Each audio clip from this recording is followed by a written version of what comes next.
Hey guys, it's Jean-Claude, and we're back again with the deck opening. Today it's going to be for Keith Philbin. Good luck to you. The last deck was pretty insane. I can't believe it. First, Anomaly on the channel. How awesome is that? And an incredible one, Lateral Shift. Whew.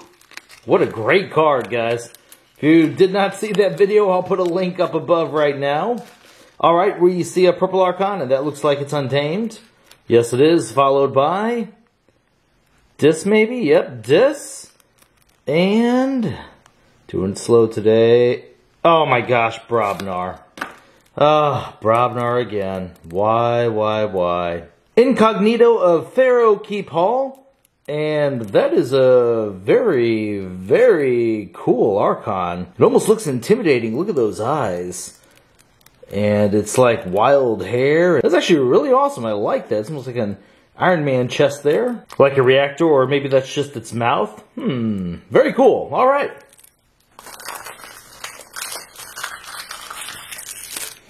All right, Incognito, let's see what you got in store for us. Oh, that's a pretty nice start. It's Eldest Bear, 5 power, assault 3. While it's in the center of your battle line, it gains before the fight, gain 2 amber. Very nice.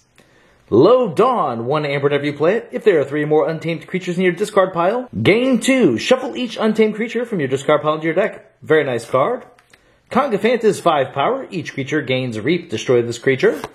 A second Congaphant. Interesting. Fog Bank, amber whenever you play it. Your opponent cannot use creatures to fight on their next turn. The Fittest, 1 amber whenever you play it. Give each friendly creature a +1 power counter. Regrowth, amber whenever you play it. Return a creature from your discard pile to your hand. Molfin is 3 power, hazardous 3. After amber is stolen from you, deal 1 damage to each enemy creature for each amber stolen. Imprinted Murmook, 3 power, elusive. Your keys cost 1 less amber. Ghost Hawk, excellent card, 2 power, deploy. You may reap with each neighboring creature 1 at a time. Cauldron Boil, 1 amber whenever you play it. Deal damage to each creature equal to the amount of damage on that creature. Bramble Lynx, 3 power skirmish. If you've used the creature to reap this turn, Bramble Lynx enters play ready. I love this creature's effect. I like the fact that if I already have some untamed creatures out there, I can reap with 1, still be able to get a fight if I need it, or heck, get an extra reap. Now we're on to Dis, and what is this? It's Dexys, 5 power. After your opponent plays a creature on their right flank, they lose an amber. It's a very unique effect. Obviously, they can just keep playing them on their left flank, but I guess if they're trying to maybe like divide up certain things or have taunts in a certain way, there's a lot of things right now where your opponent wants their creatures to kind of be spread out. Maybe it's like mini group think tank. Now, obviously, that won't be in here because we don't have logos. There's not many things that would involve our opponent's battle line in this deck. Oh, Eon the Fringes, 1 power elusive. During your turn, after you discard a discard from your hand, you may purge a discard from a discard pile. If you do, steal an amber. Very good card. Rotgrub, 1 power. Play. Your opponent loses 1 amber. Reap. Archive it. Not finished with you. Amber whenever you play it. Shuffle any number of creatures from your discard pile back into your deck. It's pretty good like that Rotgrub and E. Lithal's 5 power. Fight. Reap. Capture an amber. Infernus, 4 power, purge up to 2 cards from a discard pile. Your opponent loses amber equal to the total amber bonus of the purged cards. This is doing a pretty good job of being the amber control house here. Very nice. Inspector, 2 power, destroyed. Purge a random card from your opponent's hand. A second Inspector. Exhume, amber whenever you play it. Choose a creature in your discard pile. You may play that creature as if it belonged to the active house and was in your hand. A second Exhume. Very nice with that Infernus. Edoromi is 4 power, reap, destroy a creature of the house with the most creatures in play. Dendrix is 5 power, fight. Your opponent discards a random card from their hand. And now we're on to Brobnar. Oh, Brobnar, come on, baby. The big one, it's an artifact, amber whenever you play it. After a creature is played, put a fuse counter on the big one. If there are 10 or more fuse counters on the big one, destroy each creature and artifact. Playing this card is a huge gamble, so it's up to you how you want to do it. It looked like we had a decent amount of creatures in this. Yeah, I'm kind of going back through here.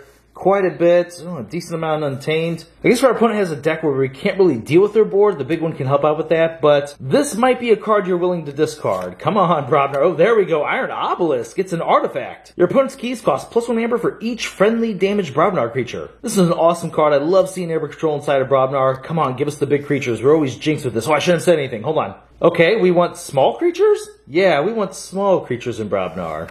Or in this case, no creature at all. It's Smith. 1 amber whenever you play it. Gain 2 amber if you control more creatures than your opponent. Here we go. Ogopogo, 6 power. After it attacks and destroys a creature, you may deal 2 damage to a creature. Flamethrower, it's an artifact. Action, deal 1 damage to a creature with a 1 damage splash. Card was awful in AOA, pretty good inside Worlds Collide, simply because wards exist. Shorty, 4 power, Assault 4, Reap Enraged Shorty. Narp, 8 power, 1 armor. Narp's neighbors cannot reap. Oh man, just keep this guy on a flank. Make sure he never has 2 neighbors. Or make sure he has a fighter next to him, you know? I guess he's okay if he's next to a Shorty. Shorty's great for taking out so many different creatures. And Narp is known for doing the same thing, so these guys next to each other is fine. Even maybe that Ogopogo as well. Gron, 9 tails, 5 power. Gets plus 4 power while it's damaged. Okay, actually, this is a neat little card to combine with the Flamethrower as well. Maybe your opponent has a bigger story on board, you can't normally deal with it. Flamethrower your own creature, take this guy up to 9, boom! Take out some of the biggest Saurian creatures. And a second one of those, imagine putting those right next to each other, flamethrow them, yeah, that's pretty nice. And oh my gosh, are you kidding me right now? What is this? We got 2 of these in a row, both to Keith Philibin. What? And Brobnar of all things. I cannot believe. Oh my.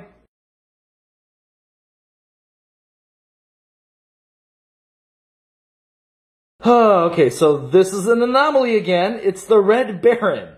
4 power, 1 armor. Look at that picture. God, that lighting is so cool. Okay. While your red key is forged, the Red Baron gains Reap, Steel, and Amber. That is incredible. What an awesome effect. While your opponent's red key is forged, the Red Baron gains Elusive. So, obviously everyone's forging the red key last. It having Elusive, yes or no, is not a big deal, but you forging your red key first and giving this the Reap, Steel 1 effect, that is incredible. Wow, what a great card. You guys are going to have to tell me down below in the comments, which one do you like more? Do you like the lateral shift you opened yesterday, or are you into this Red Baron today? I can't believe this. I don't even have an anomaly.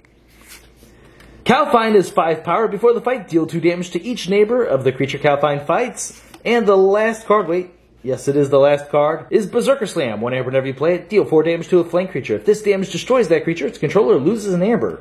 Wow, the Red Baron. We actually had a decent amount of amber control in the Brobnar. Maybe I'm just getting overexcited about it. Oh, you know what? We had the big one. I'm not too big of a fan of that, but the Brobnar did look pretty cool. Okay, let's go ahead and get our amber up to start. Okay, even the Smith is a great card. We'll throw the big one up with amber, but may not even count it. Exhumes are nice. Oh, imagine keep bringing back that Red Baron. Whew. You can also do with the Not Finished With You. That guy's just going to keep causing so many problems for your opponents. Man, Ghost Talk is nice. Almost like Amber, but we'll keep it aside. Okay. Alright, so we're going to have to see exactly how many untamed creatures they have in here. But if my memory is serving me correctly, I think we had around 6. And 6 is the number where I'd like to say you're going to get 1 plus 2. So that's going to be 3, 4, 5, 6, 7, 8.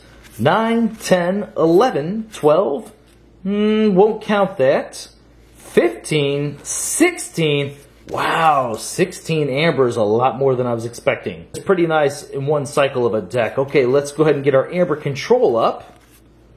You can almost say regrowth could maybe be one. We'll put it up after we see everything in here. Not Finished With You exhumes. Might count, but said we gotta really look at this. The Red Baron. Not used to seeing a Brobnar amber control. Well, other than the Berserker Slam, Iron Obelisk is there. Remember, there's quite a bit in Dis. Here we go. Infernus, Lithal, Rot Grub, E. Very nice. Dexus, maybe. We'll put it up, but we won't count it. Molfin could be. And Congophants could slow our opponents down. So we'll maybe count those together each as 1. My favorite thing to do with Congophants, and I'm sure a lot of you guys do this by now, after you've done all the reaps you want to do with Untamed, drop this down. Your opponent's in a position where they can't necessarily reap with them. Your next turn, reap with this guy first, destroy it, then proceed to use your Untamed creatures however you see fit.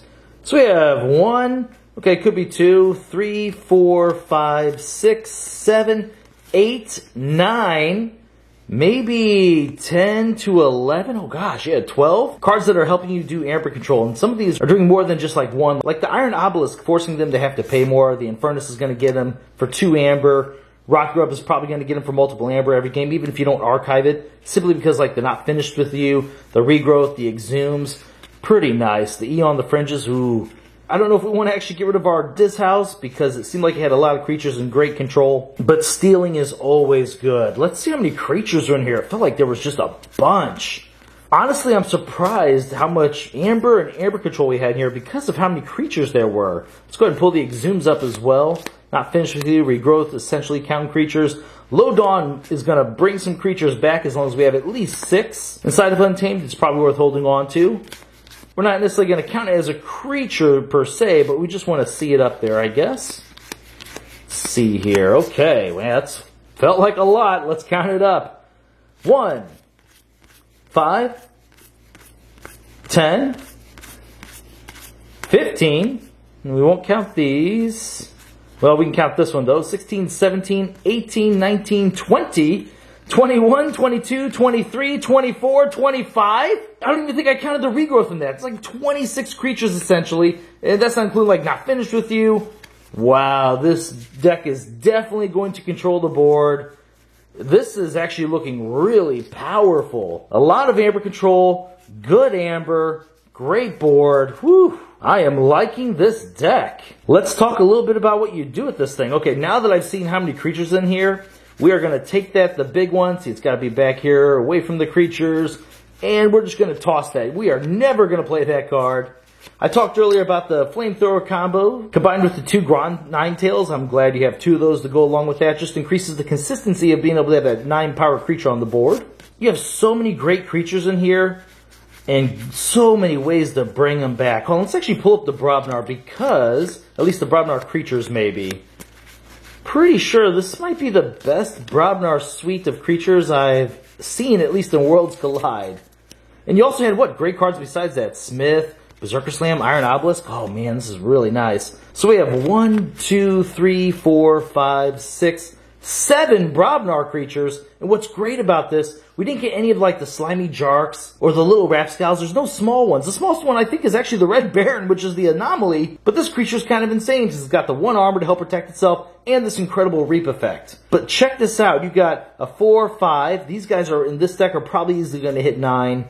You got 8, 4, 6. This is actually a really good Brobnar. And what you thought that the big one. Get rid of that card. Get even further out of our view. The Untamed looks sweet. You had Ghost Hawk for Amber. I mean, there's just a lot of different things in here. Just a lot of synergies across houses, within the houses themselves. Great Amber Control. Great board control thanks to creatures, and even just making them slightly bigger with the Fittest is really nice. One note on the Cauldron Boil. There's a good chance you might end up discarding this, especially if you have a decent-sized Brobnar board out there. Last thing you want to do is kill your Brobnar creatures just for 1 Amber. So, get rid of that one just for the heck of it as well. Doesn't mean you won't get to play it some games. But one of the best ways for this deck to win is going to be its Brobnar. Actually, that's not even true because the Dis is just really good. I love how so many of these cards are just essentially creating extra card advantage, doing some sort of effect, still keeping themselves on the board, and forcing your opponent to have to deal with what you have going on. If they don't deal with it, you're going to get a lot of reaps. You're going to be able to cycle through your deck.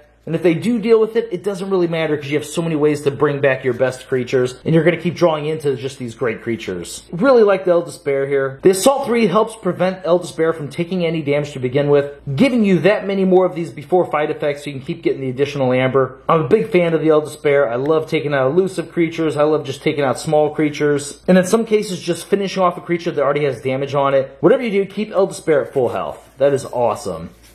And you can even bring it back if you want to. Wow. Yeah, I really, really like this deck, Keith. There is so much going on here. We couldn't even really talk all about it. But it's going to really be all about that board. Those little bit of tricks I was telling you about, like the Flamethrower. Discarding the big one, because you don't want to pop your own board here. Yeah, this is very, very powerful. I hope you like this deck. I know I do. Alright, guys. Well, thank you very much for watching these videos. And I will see you next time.